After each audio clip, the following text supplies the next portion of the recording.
गांव में दो सहेलियां रहती थी, माला और निशा। दोनों को ही सजने संवरने का बहुत शौक था, लेकिन फिर भी दोनों में काफी अंतर था। अरे ये क्या कर रही है तू? मुझे दिखा, क्या चला गया तेरी आंख में? हाँ ला, मैं निकाल देती हूँ। ओहो, तू भी ना सच में हमेशा गंवारी रहेगी। अरे पागल, मेरी आंख बिल्कुल ठीक है। मैं तो ये नकली पलके लगा रही थी। हैं? नकली पलके? जरा दिखा तो। निशा के कहने पर माला ने उसे नकली पलके दिखाई, जिन्हें देखकर निशा हैरान रह गई। और फिर अच्छी है, लेकिन तेरी आंखों पर अच्छी नहीं लग रही। साफ पता लग रहा है कि नकली है। तू चुप कर। तुझे क्या पता क्या अच्छा है और क्या नहीं? तुझे मेकअप के बारे में कोई नॉलेज नहीं है। अच्छा, शहर में अपनी मौसी के यहाँ कुछ महीने क्या रह आई, तुझे बड़ा सहूर आ गया। और नहीं तो क्या, मौसी जी के यहाँ मैंने 3 महीने का प्रोफेशनल कोर्स किया है और सब कुछ सीख कर आई हूँ मैं। मैंने तो सोच लिया है अब तो मैं शहर में ही रहूंगी और वहीं पर अपना सैलून खोलूंगी। क्या खोलेगी वहाँ पर? सैलून। अरे महंगे और अच्छे ब्यूटी पार्लर को सैलून ही कहते हैं। तुझे पता है वहाँ एक बार का मेकअप करने के पूरे 5,000 रुपए लगते हैं। अरे बाप रे, इतने में तो मेरा सालों के मेकअप का खर्चा निकल आएगा। हाँ, तभी तो कह रही हूँ कि तुझे कुछ नहीं पता। अरे महंगे सैलून तुझ जैसे गरीबों के लिए नहीं होते, वहाँ वही लोग आते हैं जिनकी जेब में पैसों की कमी नहीं होती। अच्छा, वैसे मैंने भी तेरे जाने के बाद बहुत कुछ सीखा है, कुछ इंटरनेट से और कुछ अपनी दादी से। पता है, उन्होंने मुझे आयुर्वेद के बहुत सारे ऐसे नुस्खे बताए हैं जिनसे बहुत ही कम खर्च में हम अपनी त्वचा और बालों को बहुत अच्छा बना सकते हैं। बताऊं तुझे? सुन। एक मिनट, मुझे तेरी दादी का ज्ञान नहीं चाहिए और मेरी स्किन और बाल वो भी बहुत अच्छे हैं। इतना कहकर माला वहाँ से चली गई। दरअसल माला और निशा के परिवारों की माली हालत में काफी अंतर था और जैसे जैसे दोनों बड़ी हो रही थी, इस बात का असर दोनों की दोस्ती पर भी पड़ रहा था। माला गांव के जमींदार की बेटी थी और शहर में उसके कई रिश्तेदार रहते थे। वो शहर जाकर हर बार कुछ न कुछ नया सीख कर आती थी और फिर निशा के सामने खूब डींगे मारा करती थी। और फिर एक दिन, माला फिर से सोच ले एक बार। इसमें सोचना क्या है? मेरे पापा मेरे सैलून के लिए दिल खोल कर खर्च कर रहे हैं। तू देखना, बस 1 साल के अंदर शहर में ब्रांड बन जाएगा मेरा सैलून। लेकिन तूने तो मेरे साथ मिलकर यहाँ गांव में ब्यूटी पार्लर खोलने का वादा किया था। अरे वो तो बचपने में बोल दिया था मैंने। देख निशा, मेरे सपने बड़े हैं जिन्हें मैं यहाँ गांव में रहकर नहीं मारना चाहती। बाकी तू चाहे तो शहर आकर मेरे सैलून में काम कर सकती है, लेकिन उसके लिए पहले तुझे ट्रेनिंग लेनी होगी, वो भी कम से कम 6 महीनों की। नहीं, रहने दे, मैं यही गांव में ठीक हूँ। तू अपने सपने पूरे कर और मैं जो करना चाहती हूँ मैं वो करूँगी। निशा की बात पर माला ऐसे मुस्कुराई मानो उसे निशा पर बहुत तरस आ रहा हो। इसके बाद माला हमेशा के लिए शहर चली गई और वहाँ अपने पिता के पैसों से उसने एक बहुत बड़ा और मॉडर्न सैलून खोला और महंगे स्टाइलिस्ट भी उसने हायर कर लिए थे। माला बहुत खुश थी। शुरुआत में ही उसके कई रेगुलर कस्टमर बन गए। माला का सैलून बढ़िया कमाई करने लगा। लेकिन फिर एक दिन, मैडम आप इतना पैनिक क्यों कर रही हैं? हम ठीक कर देंगे इसे। क्या ठीक करोगी तुम? कल मेरी सगाई और देखो क्या किया तुम्हारे स्टाफ ने। तुम्हारा ये प्रोडक्ट एक्सपायर हो चुका है और इसी से मेरा चेहरा खराब हुआ है। पिछले 1 घंटे से तुम्हारे लोग ना जाने क्या क्या एक्सपेरिमेंट कर रहे हैं मेरे चेहरे पर, लेकिन कुछ नहीं हुआ। लेकिन तुम ये मत सोचना कि ये सब करके तुम बच जाओगी। मैं तुम्हारे सैलून को 0 रेटिंग दूंगी। सोशल मीडिया पर मेरी पोस्ट तुम्हें बर्बाद करने के लिए काफी होगी। I promise you. उस नाराज कस्टमर ने वाकई सोशल मीडिया पर माला के सैलून की बहुत बुराई की, जिसका सीधा असर माला के सैलून की इमेज पर पड़ा और उसके कस्टमर्स कम होते चले गए। हालत ये हो गई कि कुछ ही महीनों में माला का सैलून बंद होने की कगार पर पहुंच गया। फिर अचानक एक दिन माला ने अपनी उसी पुरानी कस्टमर की सगाई की फोटोज और वीडियो सोशल मीडिया पर देखी और फिर अरे इसकी सगाई तो एक दिन बाद ही थी, लेकिन इसका चेहरा तो बिल्कुल ठीक दिख रहा है। लेकिन ये हुआ कैसे? इस सवाल का जवाब जानने के लिए माला ने फौरन अपने उस कस्टमर को फोन लगाया और फिर उसे जो पता चला उसे सुनकर उसका मुंह खुला का खुला ही रह गया। माला की वो पुरानी कस्टमर अब किसी और की रेगुलर कस्टमर थी।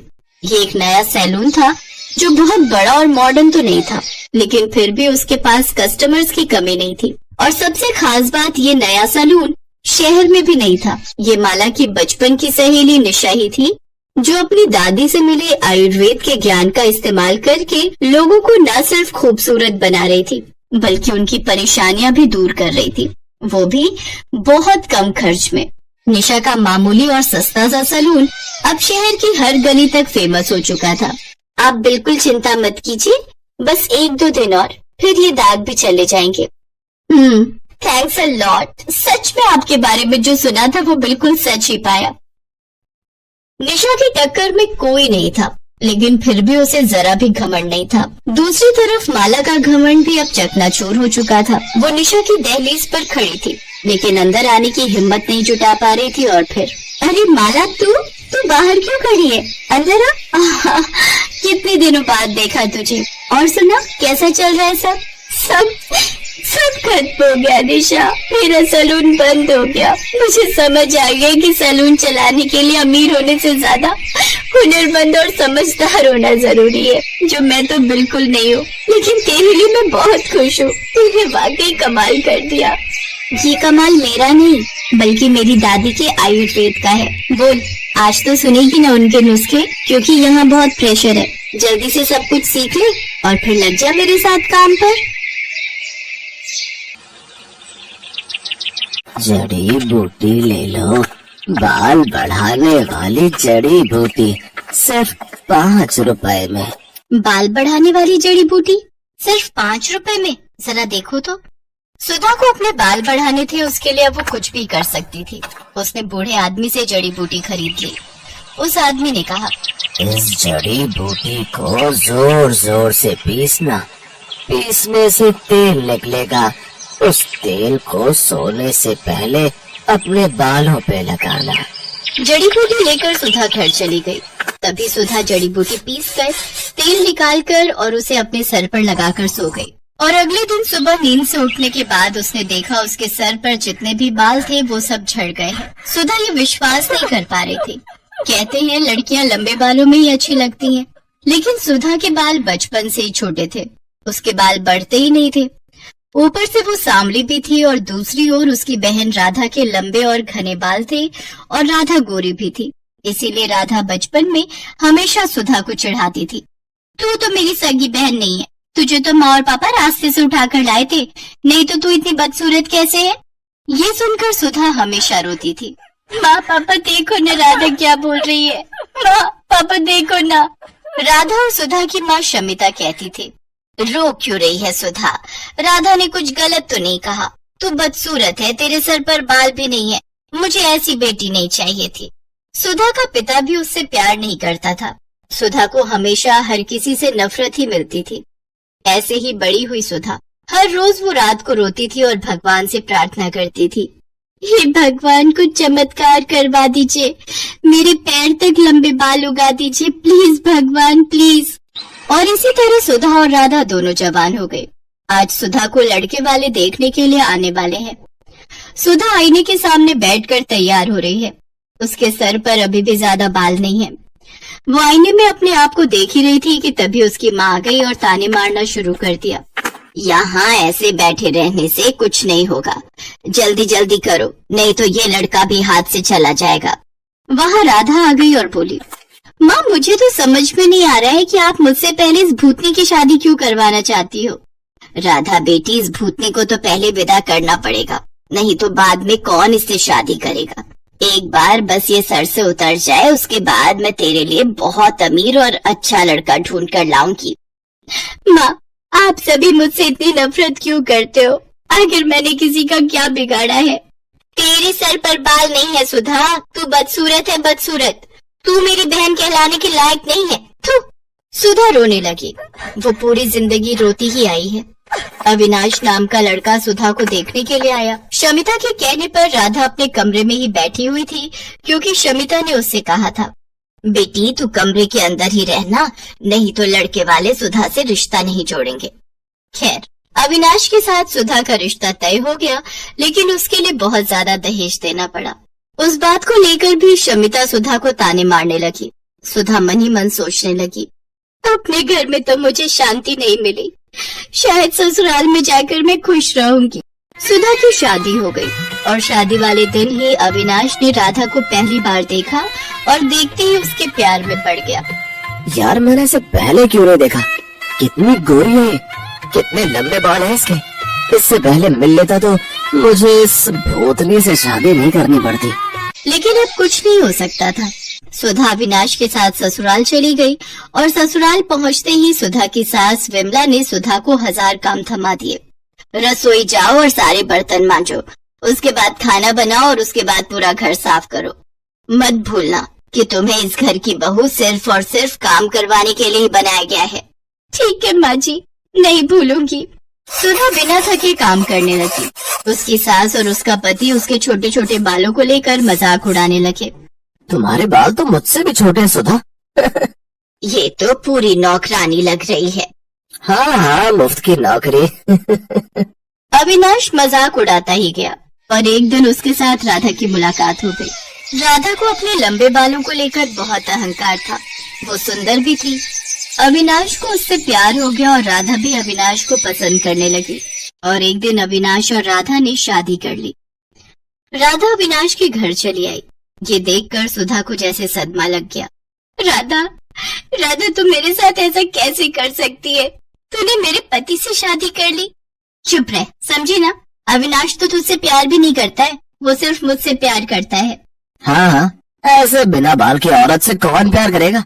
मुझे तो लंबे बालों वाली लड़कियां पसंद है। सुधा बस अकेली चुपके से रोती रही। अगले दिन वो बाजार गई और देखा एक बूढ़ा आदमी जड़ी बूटी बेच रहे हैं।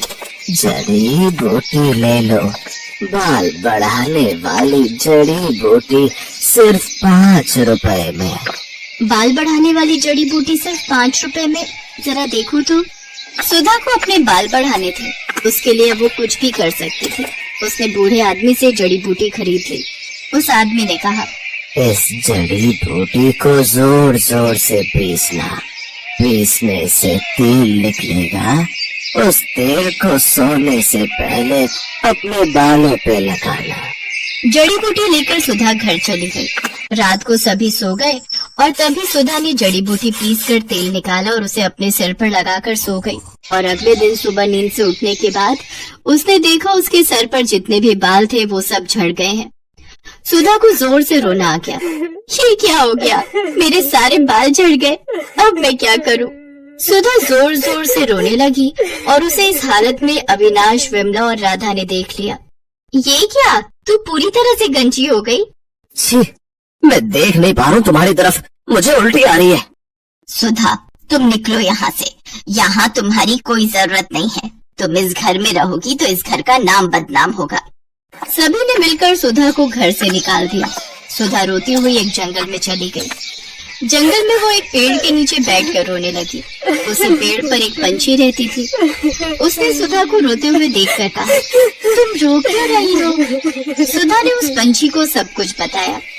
रो मत, ज्यादातर इंसान बुरे होते हैं, इसीलिए तो हम जंगल में रहते हैं।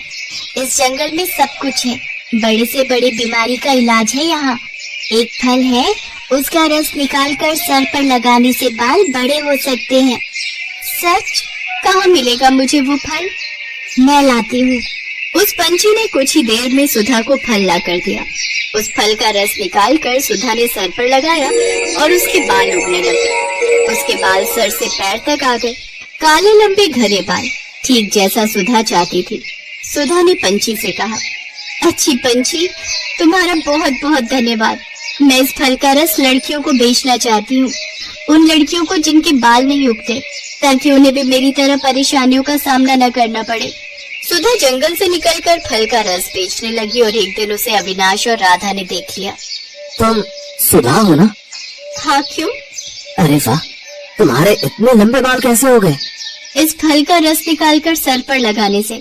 तुम बहुत खूबसूरत लग रही हो। क्या तुम मेरे साथ घर आना चाहोगी? ये सब देख और सुनकर राधा को जलन हो रही थी। उसने फल का रस लिया और पूरी बोतल अपने सर पर डाल दी, लेकिन उससे असर उल्टा हो गया। उसके सारे बाल झड़ गए और वो गंजी हो गई। ये क्या हुआ मेरे साथ? मैं गंजी हो गई। बहुत अच्छा हुआ, यही लालच का नतीजा है। बचपन से आज तक तूने मुझे चैन से जीने नहीं दिया, अब देख कैसा लगता है। और हाँ विनाश, मैं फालतू लोगों के साथ नहीं रहना चाहती। तुम रहो अपनी पत्नी के साथ। राधा का अहंकार मिट्टी में मिल गया।